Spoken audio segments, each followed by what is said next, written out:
Don't fear, the answer is here. आप सभी का सुपर कंसेप्ट क्लासेस में स्वागत है। जेक बोर्ड क्लास 12 का मॉडल पेपर आ गया है और आज की इस वीडियो में आप लोगों को क्लास 12 इतिहास के मॉडल पेपर का कंप्लीट सॉल्यूशन कराऊंगा। सबसे पहले मैं आप लोगों को ऑब्जेक्टिव क्वेश्चंस बताऊंगा, फिर मैं आप लोगों को सब्जेक्टिव क्वेश्चंस का कंप्लीट सॉल्यूशन बहुत ही सिंपल तरीके से बताऊंगा। तो अगर आप लोग हमारे चैनल पर पहली बार आए हैं तो चैनल को सब्सक्राइब कर लीजिए। तो चलिए शुरू करते हैं और एक एक करके हर एक क्वेश्चन को देख लेते हैं। तो देखिए हमारे पास यहाँ पर जो सबसे पहला जो क्वेश्चन है, क्वेश्चन नंबर 1 आप लोग यहाँ पर देख सकते हैं।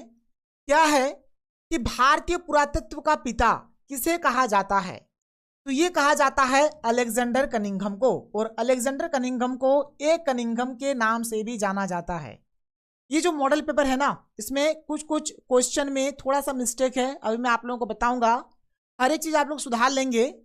आगे देखिए हमारे पास जो दूसरा क्वेश्चन है, क्या है, बौद्ध और जैन ग्रंथ में कितने महाजनपद का उल्लेख है?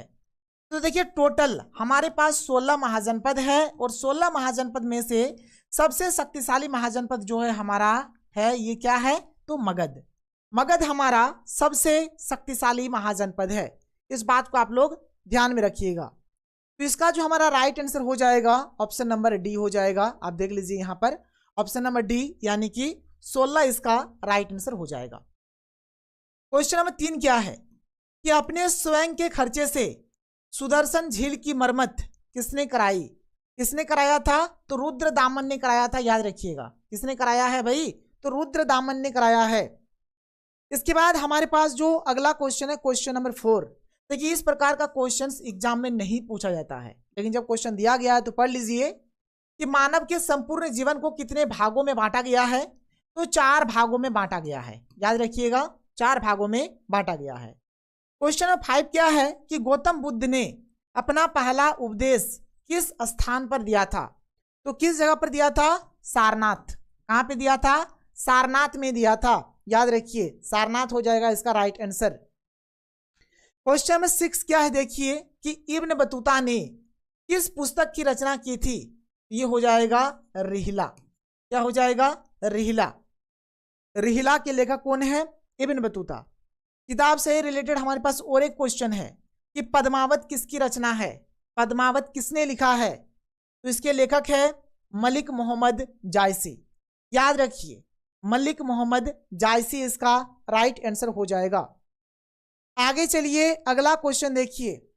अगला क्वेश्चन क्या है कि तालीकोटा का युद्ध कब हुआ? ये जो तालीकोटा का युद्ध है ना, 1565 ईस्वी को हुआ था। कब हुआ था? 1565 ईस्वी को। आगे चलिए अगला क्वेश्चन देखिए। क्वेश्चन नंबर 9 हमारे पास क्या है? क्वेश्चन नंबर 9 है कि विजयनगर का किस राज्य के साथ हमेशा संघर्ष चलता रहा? तो बहमनी साम्राज्य से, बहमनी राज्य से इनका हमेशा झगड़ा होते रहता था।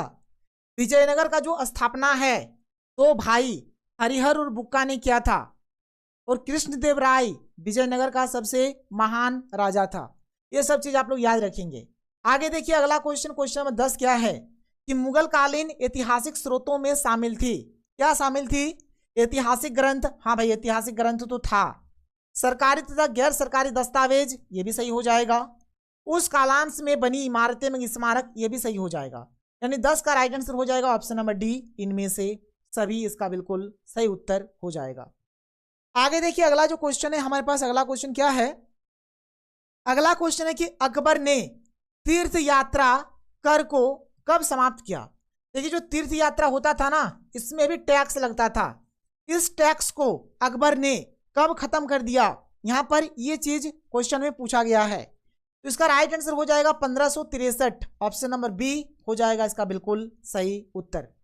आगे देखिए जो अगला क्वेश्चन है, क्वेश्चन नंबर 12 क्या है कि संथाल विद्रोह कब हुआ था? तो संथाल विद्रोह हमारा 1855 में हुआ था। याद रखिएगा कब हुआ था? 1855 में हुआ था। और संथाल विद्रोह के जो प्रमुख नेता थे सिद्धू और कान्हू, सिद्धू और कान्हू इसके प्रमुख नेता थे। तो देखिए 1857 तो होगा नहीं, 1858 भी होगा नहीं। आगे देखिए और क्या क्या ऑप्शन दिया गया है। अगला ऑप्शन है 1859 और 1860। तो देखो भाई यहाँ पर एक भी ऑप्शन हमें सही नहीं दिया गया है। संथाल विद्रोह हमारा 1855 में हुआ है, एकदम खोपड़िया में घुसा लीजिए। 1855 के ऊपर ही आप लोगों को टिक करना है, इस चीज को आप लोग यहाँ पर अच्छे से देख लीजिए। इसके बाद हमारे पास जो अगला क्वेश्चन है आप देख सकते हैं, अगला question, question number 13। Question number 13 है कि 1857 के विद्रोह में बिहार का नेतृत्व किसने किया था? तो बिहार का नेतृत्व किया था वीर कुंवर सिंह ने। इन्होंने क्या है? वीर कुंवर सिंह ने किया है। इस चीज को आप लोग एकदम अच्छे से जान लीजिए। अगला क्वेश्चन है कि सहायक संधि की व्यवस्था किसने की? तो इसका आंसर हो जाएगा option number D, Lord Wellesley हो जाएगा इसका बिल्कुल करेक्ट आंसर। आगे चलिए, आगे देखिए। अगला जो हमारे पास क्वेश्चन है, क्वेश्चन नंबर 15 क्या है आप लोग देख सकते हैं कि संविधान सभा की संचालन समिति के अध्यक्ष कौन थे? संचालन समिति का बात हो रहा है, तो संचालन समिति के अध्यक्ष थे डॉक्टर राजेंद्र प्रसाद। देखिए, जब हमारा संविधान सभा का जब पहला बैठक हुआ था, उस बैठक में जो हमारे अस्थायी अध्यक्ष थे जिनका नाम था डॉक्टर सच्चिदानंद सिन्हा, इसके बाद से डॉक्टर राजेंद्र प्रसाद को स्थायी अध्यक्ष बना दिया जाता है और ये संचालन समिति के अध्यक्ष भी थे कि किस प्रकार से संचालन होगा। और फिर आगे डॉक्टर राजेंद्र प्रसाद भारत के प्रथम राष्ट्रपति भी बनते हैं। ये सब चीज आप लोग याद रखेंगे, तो ऑप्शन नंबर ए इसका बिल्कुल राइट आंसर हो जाएगा। आगे देखिए, यहाँ पर अगला क्वेश्चन क्या है कि कलकत्ता में सर्वोच्च न्यायालय की स्थापना कब की गई थी? देखिए, सर्वोच्च न्यायालय का जो स्थापना है ना, 1774 को क्या गया था, याद रखिए 1774 को क्या गया था और किस नियम, किस एक्ट के तहत क्या गया था? तो 1773 में जो हमारा रेगुलेटिंग एक्ट आया था, उस एक्ट के तहत क्या गया था। तो यहाँ पर 1774 का हमारा एक भी ऑप्शन नहीं है। आप गूगल में भी देख सकते हैं, 1774 में सर्वोच्च न्यायालय का स्थापना किया गया था और 1773 का जो हमारा रेगुलेटिंग एक्ट था, इसी एक्ट के तहत किया गया था। इस बात को आप याद रखिए। अगर यहाँ पर ऐसा क्वेश्चन रहता कि किस अधिनियम के तहत या फिर किस एक्ट के तहत किया गया था, तो हम लोग बोलते हैं कि सर 1773, लेकिन यहाँ पर ऐसा नहीं है, बल्कि क्वेश्चन ऐसा है कि कब स्थापना किया गया था, तो बोलेंगे 1774। इस बात को एकदम खोपड़िया में घुसा लीजिए। अगला क्वेश्चन है कि सविनय अवज्ञा आंदोलन का प्रारंभ किसने किया? तो सविनय अवज्ञा आंदोलन जो है, इसका शुरुआत जो है महात्मा गांधी ने किया है, तो गांधी जी इसका राइट आंसर हो जाएगा। आगे देखिए, अगला क्वेश्चन है क्वेश्चन नंबर 18 हमारे पास क्या है कि कैबिनेट मिशन भारत कब आया? तो ये आया था मार्च 1946 को।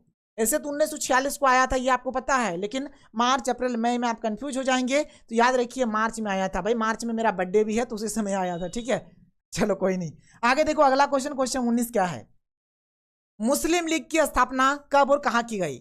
आप इतना याद रखो भाई, ढाका में क्या गया था और 1906 में क्या गया था। ऑप्शन नंबर बी इसका राइट आंसर हो जाएगा। कहाँ किया गया था भाई? तो ढाका में किया गया था। इसके बाद अगला जो क्वेश्चन है क्वेश्चन नंबर 20 क्या है, आप लोग यहाँ पर देख सकते हैं कि भारत में कितनी रियासतें थी? तो यहाँ पर टोटल जो रियासतों की जो संख्या थी कितनी? तो 562, 562। 20 का हमारा जो यहाँ पर सही आंसर हो जाएगा ऑप्शन नंबर ए इसका बिल्कुल राइट आंसर होगा। आगे देखिए, अगला जो क्वेश्चन है क्वेश्चन नंबर 21 क्या है कि गुरु नानक का जन्म कब हुआ था? तो गुरु नानक का जो जन्म है कब हुआ था? तो आप बोलेंगे 1469 ईस्वी को। कब हुआ था? 1469 ईस्वी को हुआ था।